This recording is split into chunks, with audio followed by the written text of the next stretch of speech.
Welcome to today's deep dive. Today, we're jumping into some excerpts from Psychology Unbound, the humanistic path to self-actualization.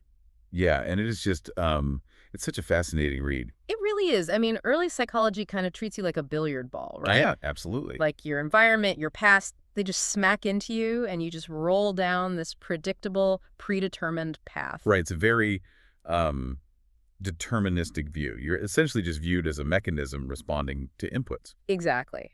But looking through our notes on Psychology Unbound, there's this massive shift in the 1950s. Uh-huh, the humanistic revolution. Yeah.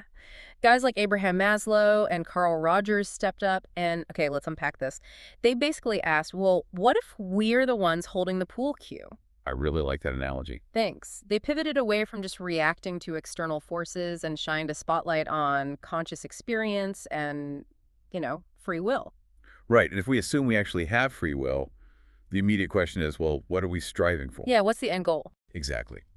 And we all know Maslow's hierarchy of needs. We don't need to rehash the whole pyramid. I mean, obviously, you can't reach self-actualization if you're starving. Right, it's like a video game. You literally cannot unlock the final level, which is self-actualization, if you haven't secured your basic survival in the early levels. That is a great way to put it. And what's fascinating here is the psychological mechanism of that climb.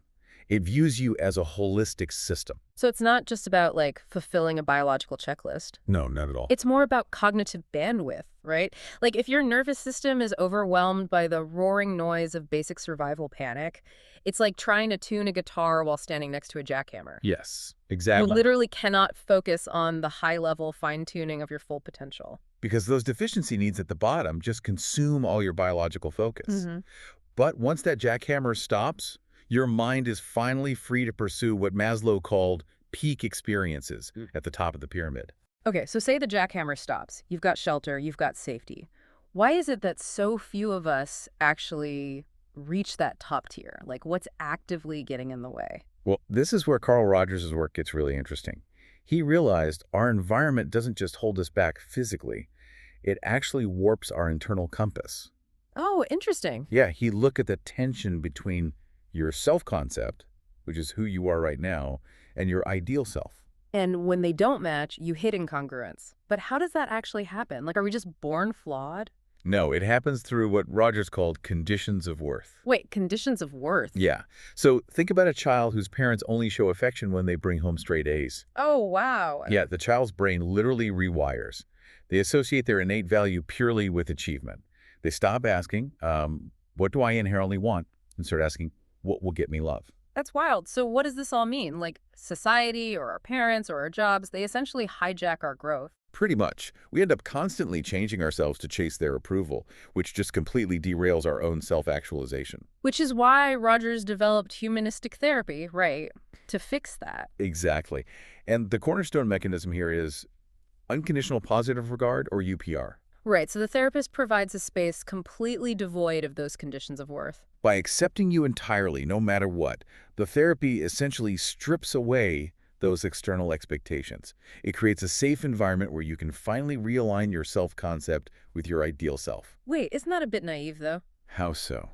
Well, I mean, are we just being too hopelessly optimistic by ignoring external factors? If someone is working 3 jobs just to keep the lights on, telling them to, strip away external expectations and find their ideal self feels almost insulting. It does. It seems to just totally ignore the harshness of the real world. And you're spot on. That is the major blind spot of the humanistic approach. It assumes people are inherently good and naturally motivated to grow, but it completely lacks the empirical data to back that up. Right, because you can't objectively measure an ideal self in a lab. Exactly. Because it relies entirely on subjective experience, it really struggles with scientific credibility. Mm.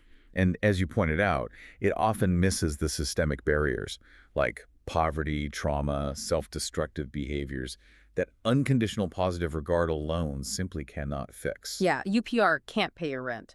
But still, even with those scientific gaps, there's something incredibly powerful about a framework that forces you to take responsibility for your own growth. Absolutely. It makes you look in the mirror and ask, like, what invisible expectations are holding you back? It challenges you to identify the conditions of worth you've internalized over a whole lifetime. So here's something to ponder as you go about your day. If unconditional positive regard is the key to achieving congruence in a therapy session, Hmm. well, what would happen if we started applying it to Oh, ourselves? I love that. Like in our own internal monologues. Yeah. Imagine if your own internal monologue operated with unconditional positive regard.